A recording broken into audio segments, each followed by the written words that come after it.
choreu domácich priaznivcov si predstavíme základné zostavy. Začína Hajduku, ktorý v porovnaní s posledným ligovým zápasom pri ofenzívni hráči v 11 Sahity a Trajkovský. Tu sú páni, ktorí bar systém, ale nás zaujíma zostava trénera Ondřeja Smetanu. Tu je v bráne Frihvald, trojica obrancov Mojžiš, Malý, Gabriel, Kvart.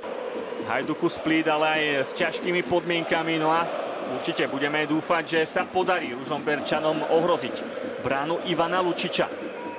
Samuel Lavrinčík alebo Marian Chobot. Je to prvý menovaný, ktorý loptu posiela do pokutového územia. Matúš Malý, ktorý napokon loptu nedokázal trafiť po zákroku. Ten proti Trenčínu oddychoval, odohral len 14 minút. Tréner Ondřej Smetana chcel, aby bol oddychnutý. Teraz posiela loptu a ešte tam veľký boj. Gól! Ružomberok vyhráva 1. Víťaza slovenského pohára.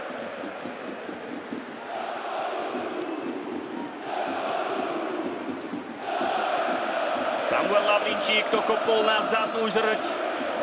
Perfektná orientácia v pokutovom území od Mateja Madleňáka. Tak napokon to bol, zdá sa, vlastný gól, ktorý si